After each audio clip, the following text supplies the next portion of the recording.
another episode of the XR Magazine podcast. I am Diana Olenik, your host, and today we're going to be speaking with James Castillo, who is the creator behind Madrid Noir, which is a virtual reality film who has won several awards. Well, James actually was born in Madrid, Spain, and he finished his studies in Singapore in 2012. James actually has a decade of experience in the animation industry, where he has worked as an illustrator, as an art director, as a designer, and most recently as a director and a screenwriter. His clients include the studios such as Sony Pictures, Nickelodeon, Disney, and Netflix, where he currently works as a lead designer.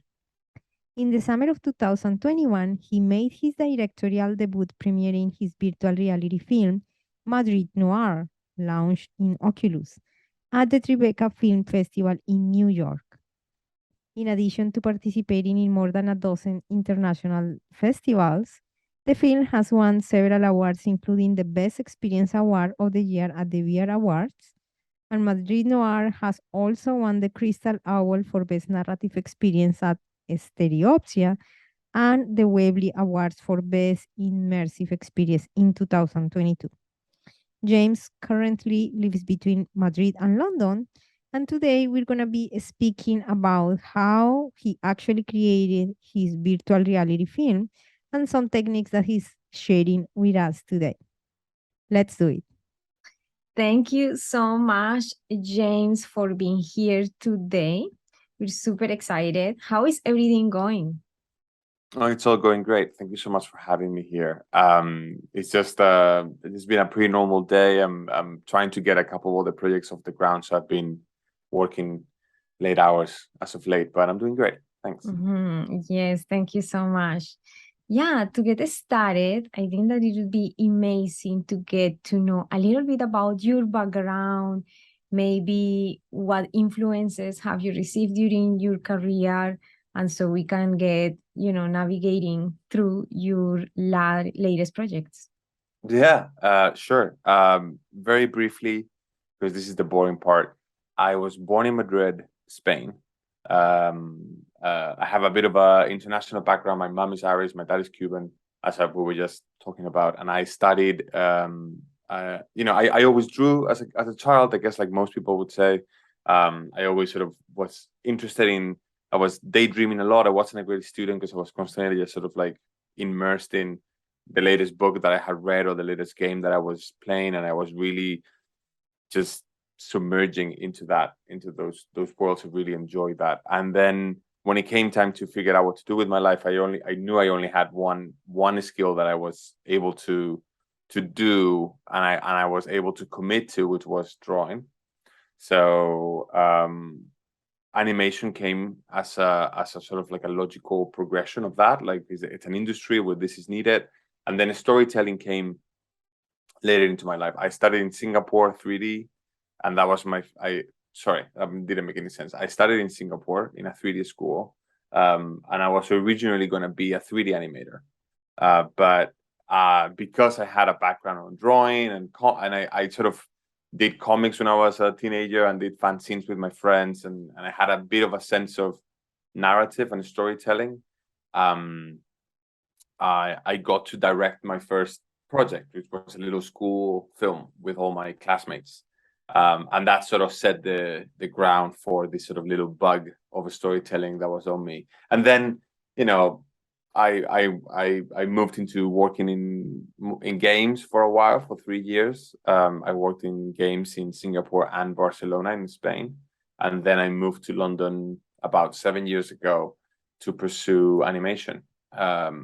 And directing wasn't right. I didn't jump right at it because I felt like I didn't understand the business properly. So I just worked as a art director, visual development artist, character designer, so a little bit of different things. And then slowly I started, getting a sense of how the animation industry worked.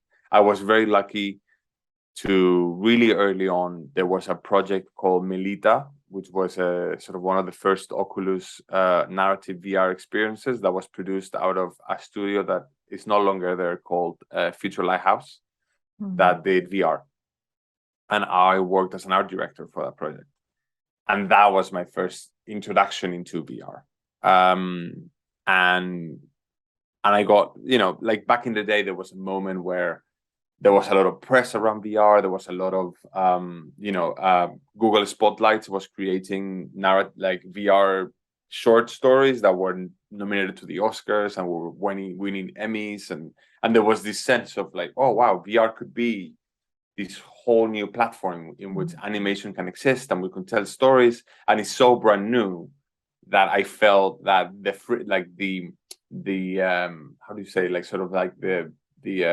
friction to entry was going to be lesser because is lesser known.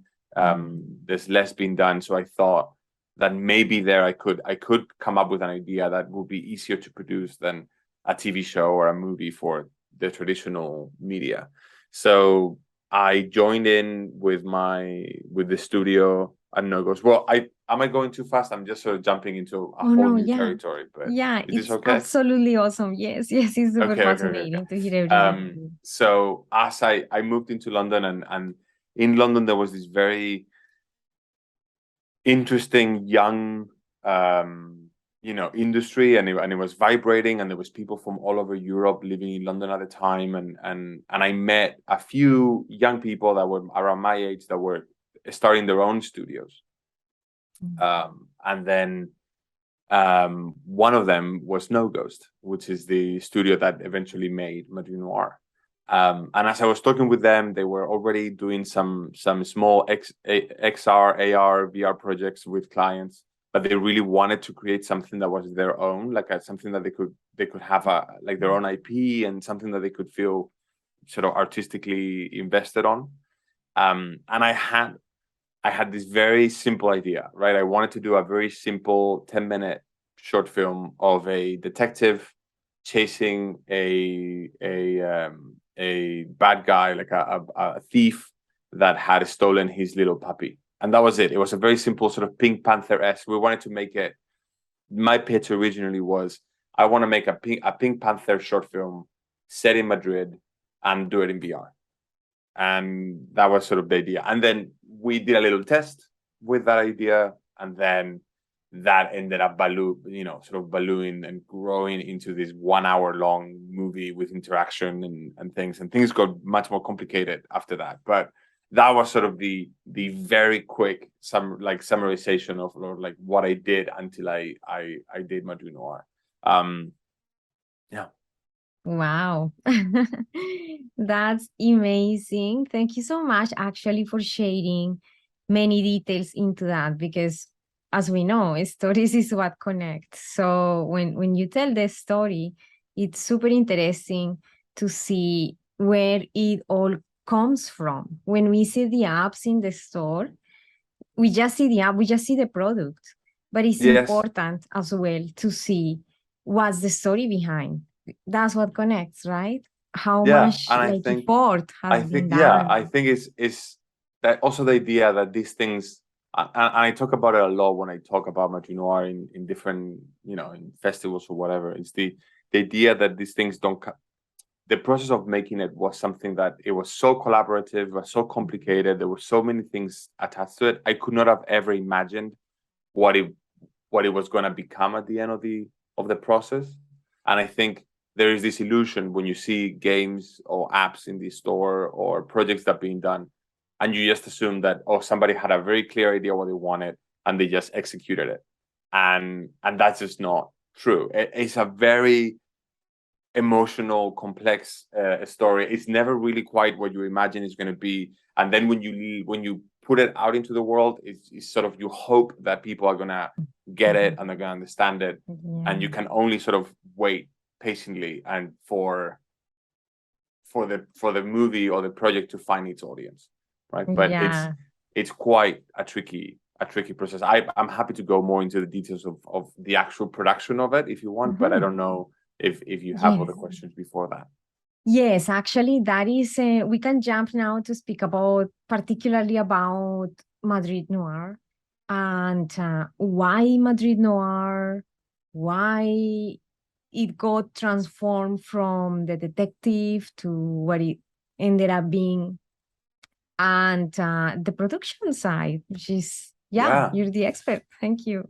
Um, I like every story. I'm gonna go a bit back to sort of the origin of the idea, right? Like I think there's a lot of people that talk about write what you know. As you know, as you read about storytelling and filmmaking and writing, there is this constant idea of write what you know, make it personal. And at the time when I was making Madrid Noir, it was a time where I had already been living outside of Spain for a very long time. I left Spain when I was 20. And other than about a year and a half where I lived in Barcelona, I've been living outside of Spain for the last 10 years. So there was a moment where I was going back to Madrid a lot for personal reasons. And I think this is something that a lot of immigrants go through, which is this rediscovery of the place that where you were born, right? I think there was, you know, when you grow up there, you are always obsessed with the outside. You think that everything outside of your tiny city and your tiny country is much more interesting, appealing, grandiose, exciting. And then as you start going back, you kind of like you have this little window where you start falling in love with it again, and you understand it from the perspective of someone from the outside. And I started becoming very interested in Madrid as a city and its own history, sort of what happened through the years and how it evolved and all of that stuff. So I knew that there was something there that I thought that I wanted to explore, and it was personal to me. And I thought that nobody else would do something like that. And then, like I said, I originally pitched a much more simple, probably like more rooted in a more sort of cartoon storytelling. This idea of just like a little cartoon of two characters chasing each other and gags and that's it. And then as we pitched the project and we developed the project, you know, the BFI, which is the British Film Fund, got involved and they fund a little bit of it. And then we eventually found partners on Atlas 5, which were the producers and distributors of the project. And all of a sudden, there were a lot of people that were investing a lot of effort into making Madrid Noir into a successful project. And when we managed to get the funding for it, Google Spotlights had already closed. And this format to make like 10 minutes of animation in VR wasn't quite worth it because there was very few ways of monetizing it and selling it. And there was a new trend of making these like episodic stories where like it was like 3 5-minute episodes. There was examples like Gloomy Eyes or Battle Scar, which are all films done by Atlas 5, which were our producers. But also we're setting the trend of like how you tell a story in VR. Baobab, of course, was doing similar things. And so we were asked to take our simple idea and make it into a 1 hour, well, like 50 minutes at the end, 50 minutes long experience, like a full-on film. And that meant that we had to go back to the writing table. At this time, Lawrence Bennett, who's the writer of the film with me, he's also one of the directors at No Ghost. And we sat down and we started crafting what we wanted like what do we want to tell, right? Because doing a 1 hour story in VR, we needed a story that people could really connect to. And we wanted to write also a mystery. You know, it's fairly simple, but we also wanted to make sure that there was a certain element of intrigue and mystery and finding out clues. And so we teamed up with another writer, Lydia, and we started developing not so much the character of the detective, Manolo, the main guy, because we felt, well, he's a very sort of solid one-dimensional character. He's a grumpy old Spanish detective. He's not really the best proxy for the audience, right? We needed a new character that could create conflict with him, but also feel like a better protagonist because it would have more things to more of an arc to develop. And so we created the character of Lola, who's Manolo's niece, through whom we actually see the film, right? So half of the project, half of the story is told as an anecdote, as a memory that she tells you something that she remembers. And then the other part of the story, you see it unfolding in real time as you help her deal with all these different puzzles. So the main theme for us was this idea of, we were all in our late 20s doing this, and there was something that we kept talking about how important it was for us to recontextualize our childhood, right? I think, we had been living outside of our homes for a while, and we were kind of like starting to become adults in our own right and with our own merits, and we're starting to talk to our parents and understanding our parents from a different perspective. And really, when we went back to think about our childhoods, we could actually understand them in a much more complex and three-dimensional way. So what if we could tell a story about someone who gets the opportunity to relive her childhood, and by doing so, sort of recontextualize her opinions and her thoughts about what happened at that time? And that became sort of the hook for the film, right? Like, can we make a mystery that comes from this idea of, someone has had a memory, and they had a very strong idea of what went through, like what happened, and had a very strong opinion of it. And then as she discovers new information about what happened, she gets to recontextualize what went on. And by doing that, sort of grow as a person and find, closure for this trauma that went on when she was younger. And that became sort of the meat and potatoes of the whole film. And then, we started sprinkling a lot of spy stuff and police genre things, like noir genre things. That's sort of where I really like genre as a writer. I've realized that I really like this sort of playing in this how do you call it? These little, I guess, like gardens, right? These little very delimited, very closed places where, like westerns or sci-fi or noir, they have very clear rules to follow, and I always feel very comfortable playing in that close quarters. And then adding the element of Madrid to it, and then adding the element of the time, the time split. So the film happens in the 1950s and in the 1930s at the same time.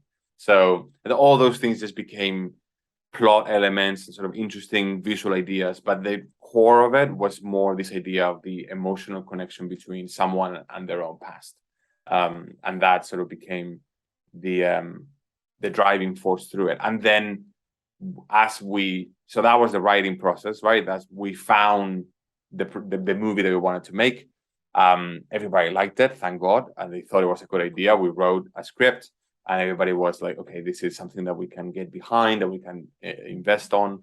And then it came time to actually develop it, right? I'm making it. And that's where No Ghost really shined as this sort of innovative, creative place where they had a lot of experience creating stuff for clients, but they were also very young and very open to breaking the pipeline and breaking the molds. So it was a very energetic collaboration where they were very happy to start breaking through the how we could make this project in Unreal Engine, which is what we used to make it. And they were very happy to accept challenges, which was something very, as a director, is something that I really value, is collaborating with people that are happy to sort of not necessarily throw away everything they know, but sort of like use that as a starting board, but approaching projects from a perspective of, can we make this in a way that is unique to this project, and it fits the particular needs of the story. And they were really good for that. So one of the first things we did was, in VR, it's very tricky to direct the eye and the attention of the viewer to follow the story, because you have no editing, like you cannot edit the movie, you cannot control the camera, you cannot do a lot of things that we are so used to in a more traditional media.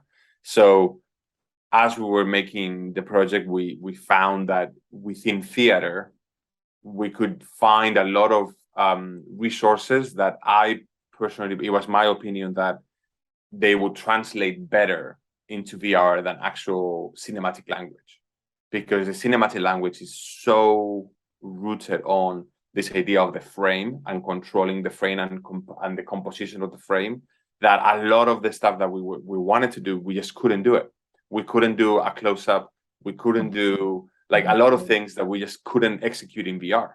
So we went to theater, and we realized that a lot of the things that are true to theater, the relationship between the audience and the stage, the audience and the actors, the audience and the narrative and the lighting, was also true to VR, where you are in the same space as the actors, you are in the same space as the set. So maybe there's something in their language that we can translate to VR, and so that became one of those graphic or artistic pillars of the project.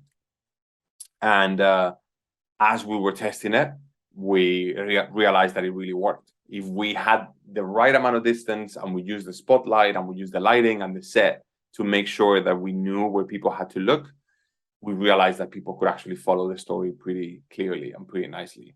And then so that became sort of a very defining feature of our story, which was the idea of like, okay, well then, what else can we take from theater to solve this problem? And we started using backwards projection, miniature sets. Everything became very artistically fun to do, because it was something that I wasn't used to doing, and they clearly weren't. But we were lucky enough that one of the members of the team had been a child actor growing up, so he had a lot of sort of information about theater and how to make it fun, and it just became a really fun process, right? Like it meant that we could change from scene to scene without actually having to cut. We just needed to have the characters come out of one end of the stage and then appear the other end of the stage, or having the sets collapse and reappear. And it meant that we could keep the story flowing without having to make these very harsh cuts in between that sometimes force the audience to reassess where they are, and they always lose a couple seconds just trying to find, sort of, to see the environment and understand where they are. And it allowed us to actually be quite,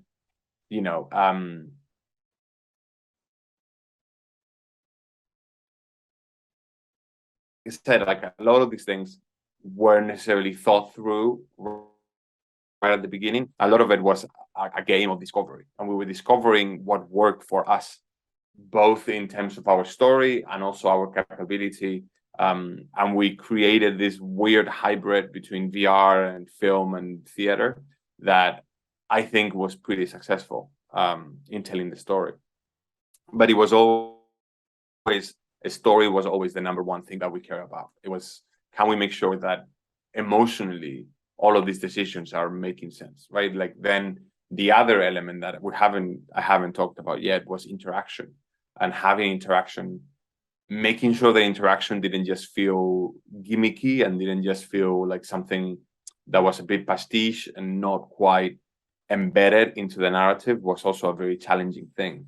We actually kept it fairly simple in terms of the amount of things that you can do, but we really wanted to make sure that everything that we asked the player to do had some sort of a form of impact into the story, or that it at least gave them more context for the story, right? Like, for example, at the beginning of the film, you are asked to look through all these different cupboards and cabinets to look for different clues. And there are a couple clues that are necessary for the story, but there are other clues that are just flavor, right? Like this, for example, a coaster that has the logo of a bar and a date on it, on the back. You don't have to pay attention if you don't want to, but for those who do pay attention, a few minutes later into the film, you are actually going to go into that location and you're going to see the bar from which this coaster came from, and the date that is written on it is going to give you the date that the scene that you're seeing happened in. And it made also sense because it sort of made the past real, because you had proof on the present that what you are seeing actually happened. So there's all these different elements that, you know, that might look sort of superficial the first time, but everything was sort of very thought through, because we really cared about making sure that the story and the emotional punch really worked, and that you could get yourself immersed into it. Yeah, so I think I feel like I've been just talking nonstop. No, Yeah, this is that's amazing. Especially those details that you just mentioned are so professional, so carefully crafted, you know? So it's super exciting to hear that, like how really that is done, because sometimes we see in movies and we kind of catch sometimes some of those little details. We kind of, oh, we saw that in a scene before that was connected. So how cool how they connected that. But now you're explaining more into how that really actually works. And so in terms of storytelling, we'd like to know how to craft a good story, a story that is emotional, because it's not just about, right, like the whole production, you know, how the direction is going to be, how the marketing is going to be, how the stage, how the costumes, how all of these things that play into a good work of art, a film. But the story, you know, how people can craft good stories in it's the something that I'm still trying to fully grasp. I think it's something that is a very it's a very hard thing to do. I think every project that you tackle, you end up having to relearn how to write and rethink about, you know, sort of restructure your ideas about writing. I think the few things that I find true is that it is way more important than you think always, when you start up a production, to have a very clear idea of a script and what you want to do. I think for those of us that come from a technical background or an artistic background, we can be very impatient because we just want to start drawing and designing and doing things and testing it. But if you don't have a solid story that is going to be able to hold all the world building, all the design, it's going to end up not finding its footing, and it's going to start to sort of tilt one way or the other, right? And you want to make sure that you have a stable film, a stable production. So for me, I think it's always the central question of having a character. I think especially early on, we can get this happens to everybody, so I hope nobody takes this personally. We tend to sometimes be very in love with our own world, like ideas and world buildings, and like, wouldn't it be interesting to make a movie that breaks all these rules and it's an intellectual exercise that, you know, and I think the one thing that I've learned is that people actually are way more forgiving of plot, right? So the actual plot of the film, than they are of emotional truths. As long as you have an emotional truth running through the film, an emotional core that people can engage with and they can understand constantly where the character, like what the emotional stakes of the story are, the plot is less important. The plot can be adjusted, can be moved around. You can make alterations to it. People are going to be very forgiving of it. But if you don't have that emotional, you know, thread, it's harder for people to actually be invested on the film. And that's something that it took me a while to understand, because, you know, we had crafted this very complicated plot with all these different characters and all these different things that were going to happen. And it was like, we were so in love with the idea of like, look at the complexity, look at all this stuff. And then we realized that when people were watching our first sort of animatics and stuff, they just didn't care about that, because they were constantly asking us about like, but why why would Lola do something like that? Or why, I don't understand what would motivate someone to do this or this or that. So we realize that constantly asking ourselves, would the audience understand the emotional truth behind this action? Yes or no? If they don't, why don't they? Do we actually know why would someone do something like that? And so that ends up really opening up the scope of who these characters are, because I think it's very important to start seeing the characters of your film as three-dimensional, truly developed people, instead of just pawns that you can move around to fulfill your plot.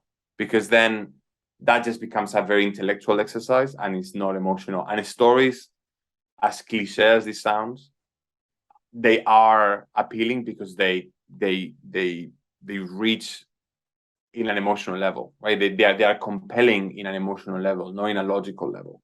And I think that as long as you are writing and you keep that in mind, you'll be in a good place. And that it's probably, it's really hard because you have to constantly fight your own instincts sometimes. But that has always proven to be true in the short amount of experience that I have. I'm sure that, you know, all the people with our experience will have other takes, but that's at least in my opinion. And then, because if you have a very clear emotional core to the film, every other decision, artistic decision, technical decision, interactive decision, ends up, you always have a way to answer the why, right? Because that's always going to be like, why are you doing anything? Why are you choosing to put a spotlight instead of a normal light? Why are you choosing to make this scene interactive instead of non-interactive? What, like, and if you don't have an answer to that, you can end up having a bit of a wishy-washy experience. If you have a very strong core, you can always say, I'm forcing the audience to do this because I want them to empathize with what the character is going through at this moment. Or I want to make sure, I want to have the light be blue at this moment because I want to make sure that the emotional, like, truth of the scene comes across as clearly as possible. I want to make sure that the music is like this because I want to make sure that people can understand what this character is thinking. So it's all these things that it always ends up going down to that emotional truth. So look for that. It can take time, be patient. Also find a place where you feel a little bit vulnerable, and that would really allow you to reach to that point. I think there's a tendency sometimes to like want to keep your emotional cards very close to your chest, but there is a strength in showing those cards to your team and explain to them what are the emotions that you want to explore, and make them part of it. Like, don't keep it to yourself, and just sort of allow them to embrace that, because if they can empathize with what you want to do, they'll make sure to deliver to that standard, right? But if you keep it always close to you, they just will not know why you're making the choices that you're making. So that would be the thing, like, be vulnerable, find the emotional truth, and then surround yourself with creative and smart people that can help you make sure that what you're trying to tell is straight to the point, because very easily you can end up getting distracted with a lot of things. Yeah, that's great. Thank you so much. As you mentioned, this particular topic of storytelling is so huge, and it becomes very particular about the actual story, I guess, that you're writing. But those are great points. The emotional connection. I had been working in a project where it's about a little girl that is diagnosed with cancer, and it's a story about self-discovery.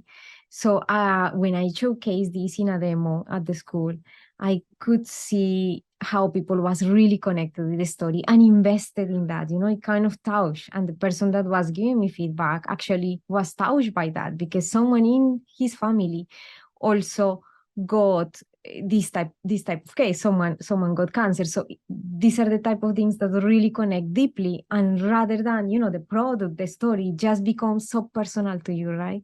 It's just like it's part of me right away. So thank you so much for No, I think just to add on that, yeah, absolutely true. I also have a case of cancer in my family, so I really sort of empathize with the want to talk about it, because sometimes it's something that is very hard to express, that frustration with that type of disease. But just to sort of try to wrap a little bow around it, to separate two things, right? One is the world building. You can have the most complex, insane world, right? Sci-fi, fantasy world where whatever, you know, you could have flying, I don't know, ships and, magical futures and dragons and or a time travel, whatever you want. Doesn't matter. You need to have that human connection, right? You need to always tell me a story that has a human scale. That's always the case. And I think the most successful films always start in that very small, empathetic little pocket where you can understand what this character is going through, because emotions are universal. Everybody goes through this. Everybody has siblings, parents. Everybody falls in love.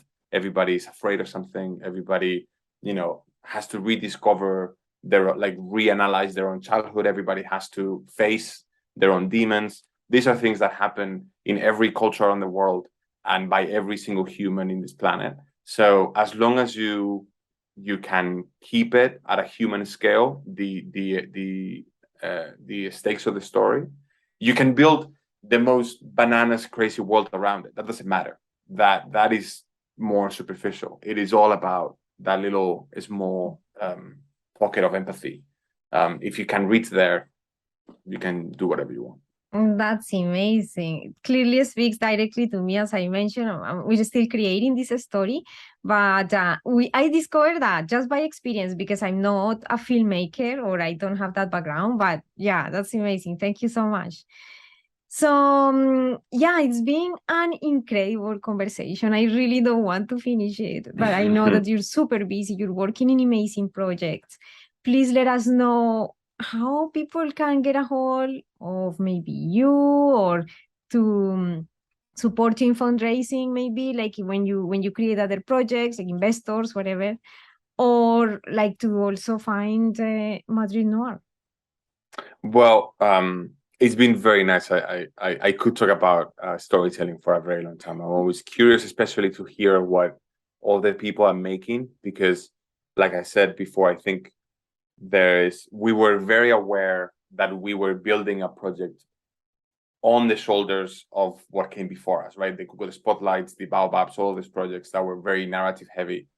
And I'm very interested to see what gets done, after Madrid Noir. I'm very interested to see what happens after that. So, but anyway, sorry, to answer your question, you can find me online. I think my handle is Murfish, Murfish.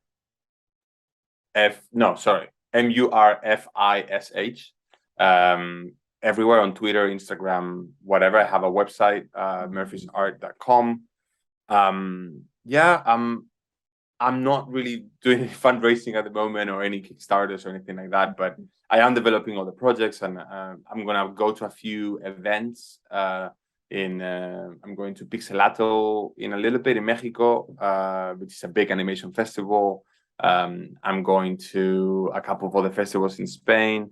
I tend to always be at CTN or Lightbox in LA, or Annecy in France. It's another big animation festival. So if anybody is going there, I'm normally a regular in those places. But thank you so much for this. This has been great. This has been amazing. I am absolutely excited.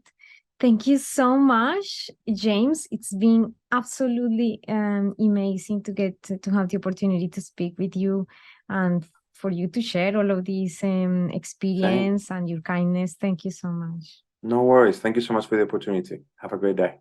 Thank you so much. Thank you, and see you in the next episode. Bye for now.